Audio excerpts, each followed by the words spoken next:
Централно издание на Дневникот Добро вечер. Следува најавата за настаните на денот, а веднаш потоа започнуваме со најновите случувања од регионот Македонија и светот. Останете со нас.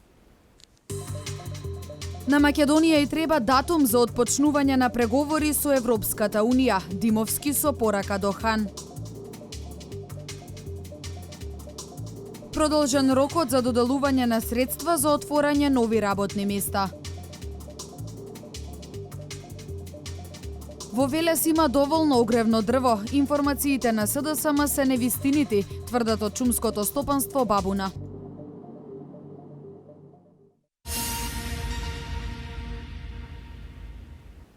За секое ново отворено работно место, микро и малите компании може да добијат по 92.000 денари. Обврската која имаат работодавачите е работникот да го задржат на работното место најмалку една година.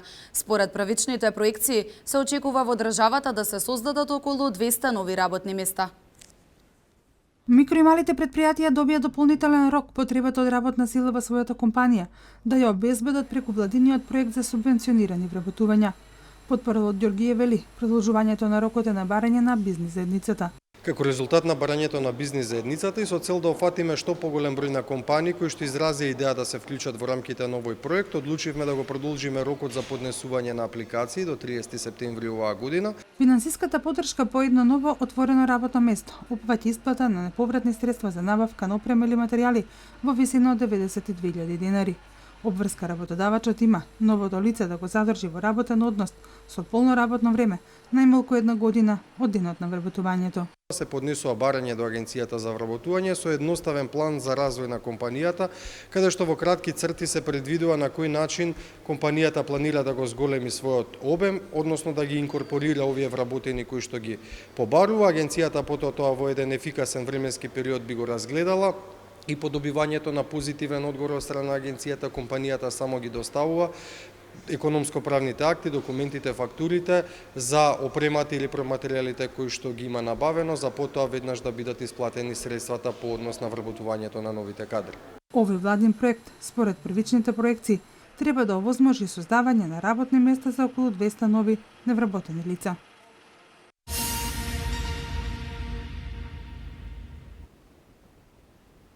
Ова време е од суштинско значење за Македонија. Сите очи се свртани кон вас да го сработите своето пред извештајот во октомври за напредок на земјата кој треба да ги нотира достигнувањата. Ова го истакна еврокомесарот Јоханес Хан на седницата на Националниот совет за евроинтеграции. Координаторот на претеничката група на ВМРО-ДПМН Илија Димовски дециден: Македонија доби многу препораки, сега очекуваме датум за почеток на преговори. Пораката која еврокомесарот Јоханес Хан ја испрати до Македонија во своето обраќање на седницата на Националниот совет за евроинтеграции е дека најважно е периодов да се продолжи со спроведување на реформите. Хан изрази задоволство за почитувањето на договорот од Пржино, при тоа поздравувајќи одлуката за новиот специјален јавен обвинител. Смета дека Македонија е на добар пат, но целта се уште не е постигната. Ќе потенцирам потребата за добра демократија и за можноста општеството да работи без никаков притисок, кога ќе се сретне со представниците како мене. Признавам дека вашата земја веќе имплементираше голем број на реформи, а оние кои остануваат се амбициозни и политички тешки, но тие ќе донесат вистински промени во државата. Координаторот на претеничката група на ВМРО-ДПМН Илија Димовски посочи дека Република Македонија доби многу препораки, но и дека не се очекуваат само препораки, туку и датум за почеток на преговорите со Европската Унија. Република Македонија веројатно е најпрепорачуваната земја за членство во Европската Унија. По бројот на препораки кои што ги има добиено. Тоа е некој рекорд кој што веројатно ќе биде дел од статистика и извештаи после 10, 20, 30, 40 години, но тоа е факт кој што многу значи во развојот или забавувањето на развојот на политичките, општествените, економските и социјалните состојби во Република Македонија. Дел од задачите кои треба да се исполнат за да се почне со преговори се и фери демократски избори во април, потенцираше еврокомесарот. Во работната посета на Хан, меѓу другото беа вклучени и одделни средби со македонските политички лидери.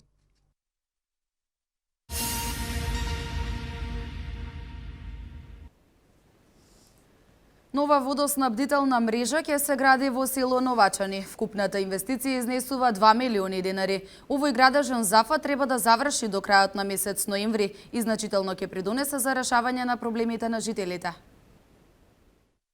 Во Новачани се гради нова 2,5 километри долга водоснабдителна мрежа. Средствата општина Велес ги обезбеди во соработка со Министерството за животна средина. Вкупната инвестиција изнесува 2 милиони денари. Општина Велес успеа да аплицира, го доби проектот во висина од 2 милиона денари, додека целокупната должина на овој водоснабдителен систем е негде околу 2 километри и он ќе биде поврзан на водоснабдителниот систем што е направен до езерото Младост и со тоа ќе биде ово населено место обезбедено со чиста вода за пиење од хидросистемот Лисиче. Со изградбата на водоснабдителната мрежа ќе се реши еден од најголемите проблеми во селото. Овој градежен зафат треба да заврши до крајот на месец ноември. Предвидено за 3 месеца да биде целокупната инвестиција завршена. И тоа очигледно дека изведувачот тоа е изгрев компанијата од Велес и нивниот надзор, односно надзорот избран Карапанчевски од Скопје од Велес предвидува дека и побрзо ќе биде завршен целокупниот проект. Изградбата на водоснабдителната мрежа ќе придонесе населението повторно да се врати во селото за обновување на запуштените семени огништа.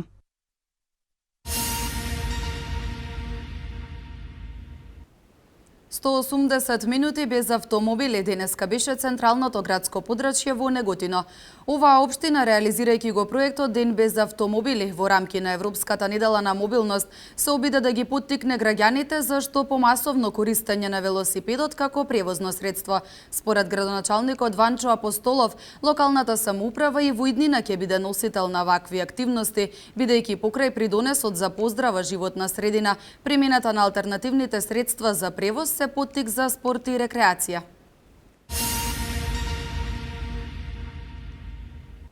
Нова двонасочна улица од раскрсницата кај Јавона до трговскиот центар. Со новиот кружен тек и новиот сообраќаен режим, повеќе улици во градот ќе бидат растеретени, вели градоначалникот Чадиев. Двонасочен сообраќај ќе добие Велес од раскрсницата кај Јавона до трговскиот центар. Засега интензивно се работи на кружниот тек, каде целосниот проект се очекува да биде готов на 11 октомври. Со новиот кружен тек и новиот режим на сообраќај, повеќе улици во градот ќе бидат растеретени. Имаме нов режим на сообраќај, тоа значи дека улицата Партенија Зографски, која првомајска односно до сега, потоа улицата Лазо Осмаков ќе бидат растеретени од голем број на автомобили кои што имаат намена да се движат во спротивен правец, односно према трговскиот центар и према Нова населба. Нема да има големи остапки во сегментот на средствата што се предвидени за целокупната изработка на проектот. Проектот, кој што гледате досега, стручно се изведува. Со новиот режим на сообраќај ќе биде ослободена и третата лента за сообраќај, каде улицата ќе се прошири и сообраќајот ќе се одвива полесно, вели градоначалникот Чадиев. Ќе биде ослободена третата лента за сообраќај, тоа значи за безбедно преструјување, како што може да видите, се одзима и дел од досегашниот тротоар што беше. Тоа значи за уште полесно одвивање на сообраќајот за поголемите возила, како што бидејќи знаете дека градските автобуси се движат на овој правец и ќе нема никаков проблем во сегментот на одвивањето на сообраќајот. Урбанистичкиот план е предвидено во близина на маркет Жито да се изгради нов паркинг простор. На овој начин, смета Чадиев, ќе се надоместат од земените паркинг места во овој дел од градот.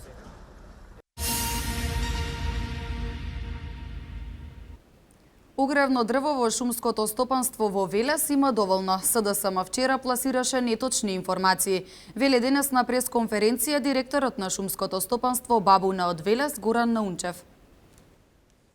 Во Велес има дрва за огрев. Шпекулациите кон кои се приклучи СДСМ дека граѓаните не може да си го подигнат претходно уплатеното огревно дрво се неточни и се на штета на граѓаните. Вака шумското стопанство Бабуна од Велес ги демантираше информациите кои велешките социјалдемократи ги изнесоа на вчерашната пресконференција. Само во текот на вчерашниот ден, додека СДСМ држеше пресконференција, од складот на подружница Бабуна Велес, 30 граѓани си ги подигнаа своите претходно платени огревни дрва.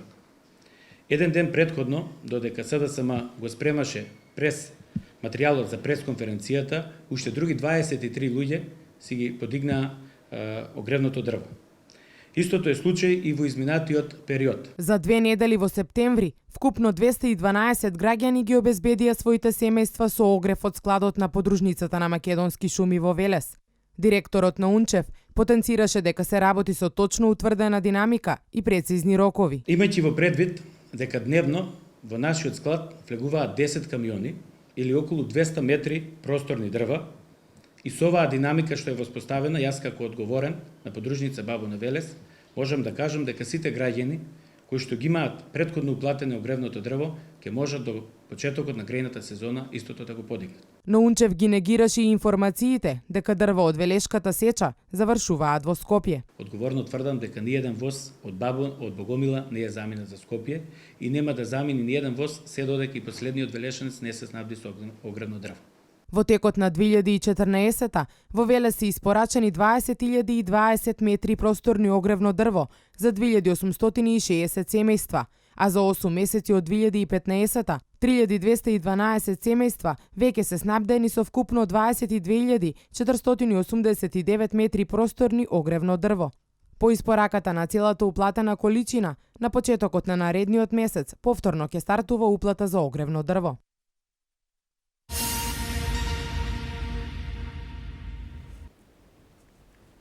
Продолжува акцијата Гора за откривање на нелегална сеча на огревно дрво.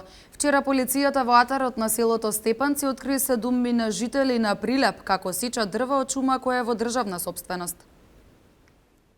Се зголемува бројот на кривични пријави кои се дел од акцијата за борба против дивата сеча на огревно дрво позната како Гора. Во координирана акција помеѓу полициските станици од Велес, Прилеп, Чашка и вработени во Македонски шуми, вчера во атарот на селото Степанци во државна шума, на лице место затекнати биле 7 мина, како бесправно сечат дабова шума. Од СВР Велес преку соопштение информираат дека одземени се 3 патнички возила, 3 моторни и 2 рачни пили и околу 5 метри кубни огревно дрво. По целокупното документирање на случајот, 7 прилепчани кои се на возраст од 17 до 45 години, ќе им биде поднесена кривична пријава, стои во соопштението од СВР Велес.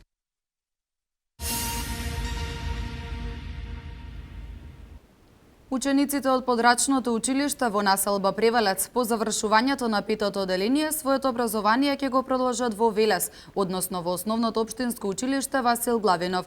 Со ова им се излегува во пресред на барањата и потребите на учениците и родителите од Превалец.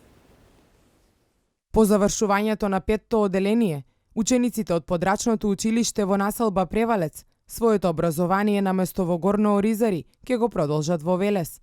Министерството за образование и наука ја потврди одлуката на Велешката локална самоуправа за припојување на подрачното училиште во Превалец кон основното општинско училиште Васил Главинов. Со тоа, процедурата која ја покрена општината е на чекор пред целосно завршување, вели градоначалникот Славчо Чадиев. Го починеме вториот дел, финалниот дел од спојувањето на училиштата, односно од припојувањето на подрачното училиште во населба Превалец, бидејќи фактички географски припаѓа кон училиштето Васил Главинов, разделеченоста од Превалец училиштето од населбата до тука е 5 км, додека учениците треба од опфатот градот до сега додат у 7 км далечина, плюс тоа додат и населено место што е вон градот. Со оваа одлука се излегува во пресред на барањата и потребите на учениците и родителите од Превалец. Истата нема да го загрози постоењето на училиштето Рајко Жинзифов во Оризари. Самиот број на ученици во прво оделение оваа година е тројно зголем во тоа населено место и тоа ни дава за право дека сета оваа постапка што ја почнавме дека е исправна. Во текот на утрешните денови ќе бидат известени и двајцата раководители на училиштата, меѓутоа и Советот на општина Велес, за да почне подготовката во сегментот на спремање на статути, бидејќи ќе дојде до промена на статутната процедура. Наставниците кои најголем дел од часовите ги одржуваат во Превалец ќе станат дел од колективот на Васил Главинов, а оние кои само дополнуваат часови таму ќе останат вработени во Рајко Жинзифов.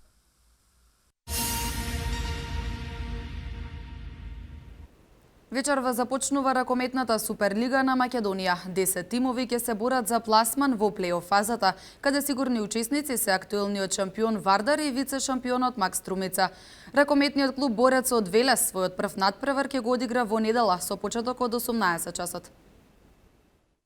Со надпреварот работнички Охрид 2013 вечерва ќе започне новата сезона во ракометната Суперлига на Македонија. Во неа 10 тимови ќе се борат за што подобра позиција на табелата и пласма на завршниот турнир каде што ќе се одвива борбата за титулата. Покрај овие екипи, актуелниот шампион и вице-шампион претходната година Вардар, односно Мак Струмица, ќе се здобијат со директен пласман во плејофот. Тие се ослободени од настапите во домашното првенство поради надпреварите во СЕХА лигата. Очекуваме со нетрпение стартот на прволигошот борец во Супер лигата за неделната утакмица.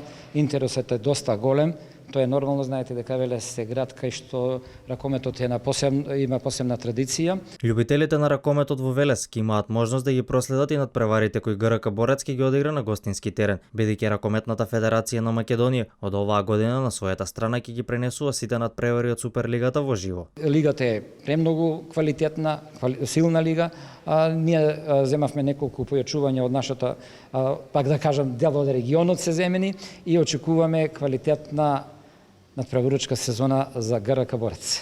Во првото коло Борец ќе игра на домашен терен во недела против вториот тим на Металург, а надпреварот ќе започне во 18 часот.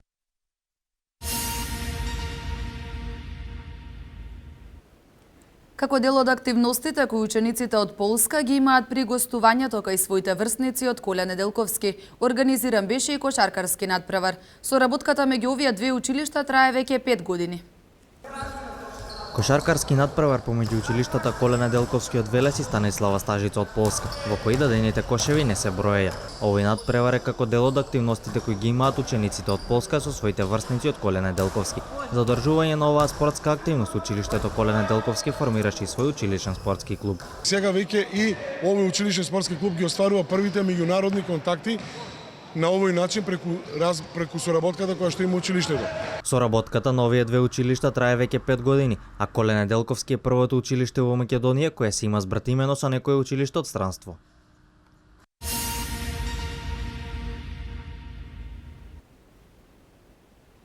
Собраниската комисија за одбрана и безбедност на денешната седница ја усвои предлог одлуката за одобрување на продолжување на рокот за постоење кризна состојба заради зголемен обем на влез и транзитирање на мигранти низ територијата на Република Македонија.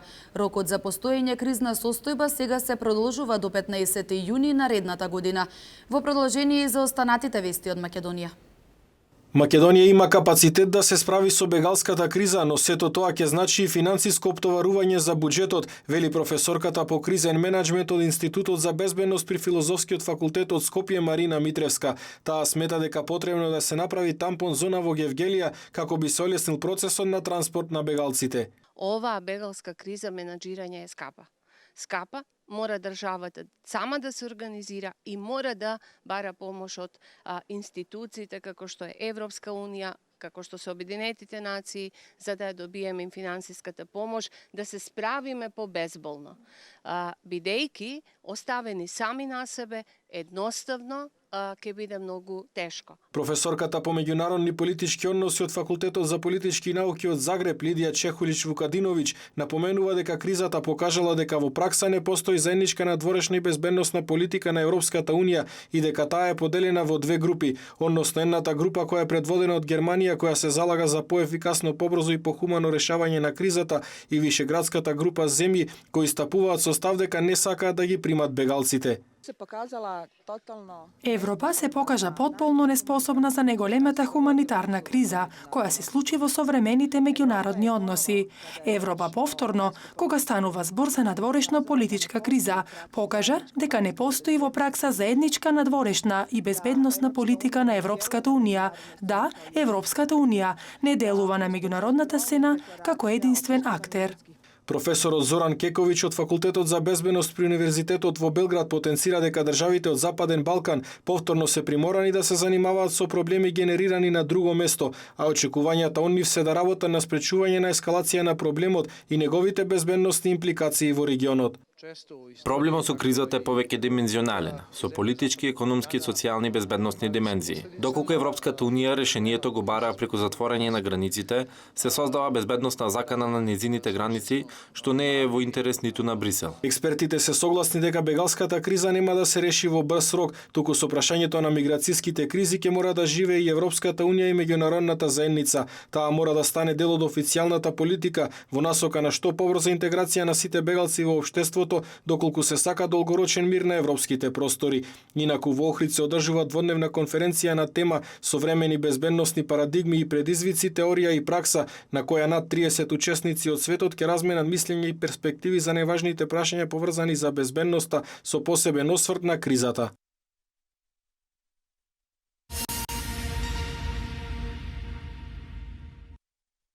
Дел од производството на заедничкото друштво на тутунски комбинат Прилеп и Филип Морис станаа новите Marlboro Flavor Plus цигари. Иновацијата на популарниот бренд почна да се произведува во Прилепската фабрика за цигари. Пласманот се очекува многу брзо, откако ќе се направи одредена залиха која ќе гарантира непречено лансирање. Од тутунски комбинат Прилеп најавија уште една линија што треба да се активира и да се подготват нови формати, какви досега немало во Македонија. Додека се собираат последните најквалитетните листови тутун од годинешната берба, менаџментот на тутунски комбинат Прилеп прогнозира дека оваа сезона на откуп на тутун ќе биде во знак на поголема побарувачка од понуда. Според проценките на комбинатот, родот е поквалитетен, но количествата се намалени. Затоа се очекува битка меѓу откупувачите за килограм тутун повеќе.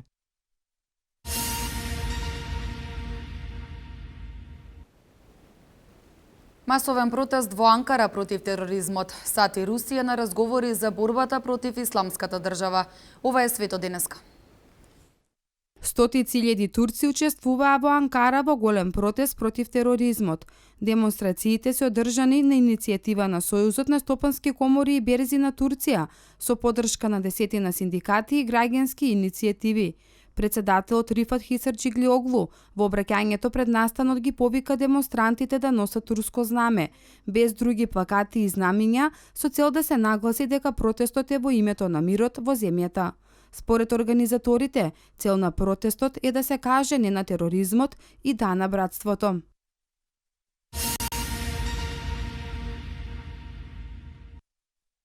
Соединетите држави соопштија дека ќе отворат тактички и практични разговори со Русија за соработка во воени акции против милитантите на Исламската држава во Сирија.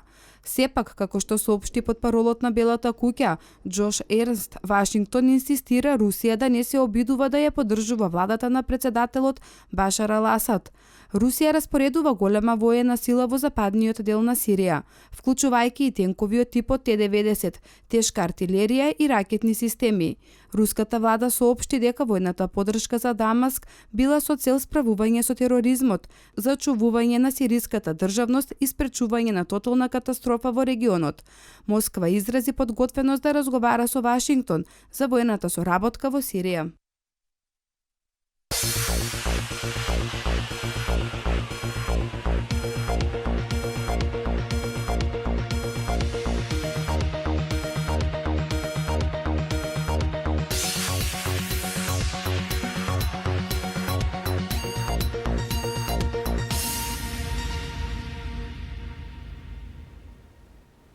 Во заостанатиот надпревар од првата македонска фудбалска лига ренува победи на домашен терен против Работнички.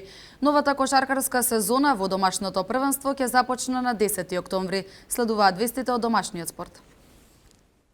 За останатиот надпревар од второто коло во првата македонска фудбалска лига помеѓу екипите на Ренова и Работнички беше одигран вчера. На победата и се радуваа домашните играчи, а крајниот резултат на мечот беше 3:1.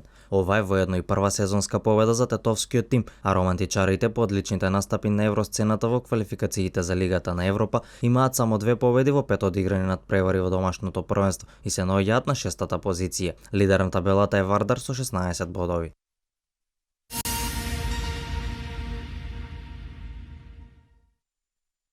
Кошаркарската федерација на Македонија и представниците на клубовите кои настапуваат во првата лига на вчерашната седница во просториите на федерацијата одлучија новата сезона да започне на 10 октомври. Во првото коло ќе се сретнат минатогодишните финалисти на купот Кожув и Работнички, а шампионот МЗ-та одбраната на титулата ќе ја започне на домашен терен против Струмица. Вечното дерби помеѓу МЗ-та и Работнички ќе биде одиграно во петото коло. Според новиот систем на надпреварување во новата сезона ќе бидат одиграни 28 надпревари, а во плеофот пласман ќе обезбедат 6 најдобри екипи. Полуфиналето и финалето во плеофот, за разлика од претходните години, ќе започнат со резултат 0-0, а ќе се игра до 3 победи.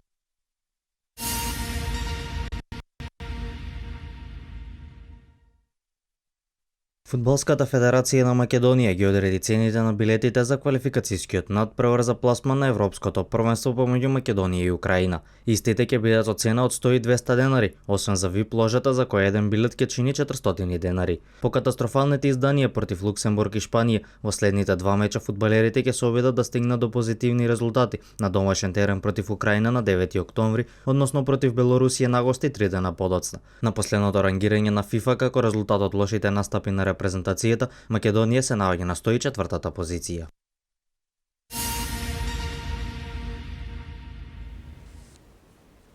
А од меѓународниот спорт, во Лигата на Европа беа одиграни надпреварите од првото коло. Шпанија е првиот финалист на Евробаскетот, вечерва Србија и Литванија го играат второто полуфинале. Во второто по ранг надпреварување на стариот континент, Лигата на Европа, во текот на вчерашниот ден беа одиграни надпреварите од првото коло. Единствениот македонски претставник во ова надпреварување, играчот на Легија Иван Тричковски, загуби на гостувањето кај Мидтјйланд минимално со 1-0, а тој ги одигра последните 25 минути од мечот. Во останатите надпревари кои привлекоа поголемо внимание, Ливерпул не успеа да победи во Франција против Бордо, надпреварот заврши со резултат 1-1. Наполи славеше убедливо против Бриж со 5-0, Фиорентина Базел 1-2, Ајакс и Селтик одигра ефикасен надпревар кој заврши со резултат 2-2, а Партизан победи на домашен терен против АЗ Алкмар со 3:2.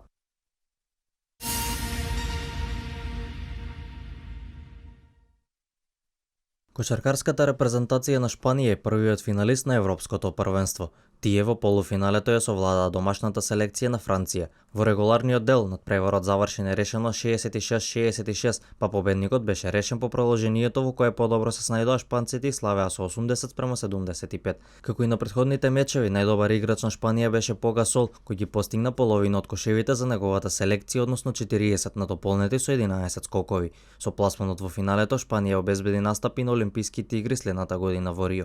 Вечерва во второто полуфинале ќе играат Србија и Литванија, а надпреварот започнува во 21 часот.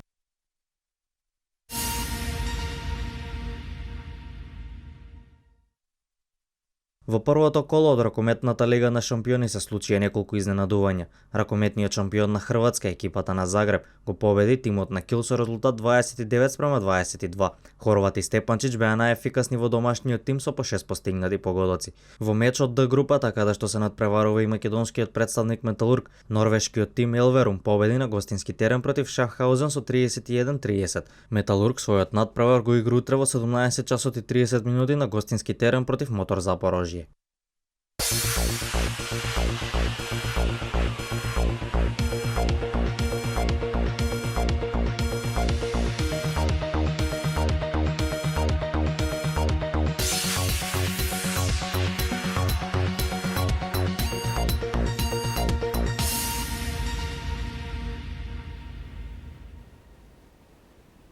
Денеска имавме сончево и многу топло време. И за утре метеоролозите најавуваат температури до 35 степени. Да ги погледнеме деталите.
Тоа беа информациите за денес. Останете и понатаму со нашата програма. Ви посакувам пријатна вечер.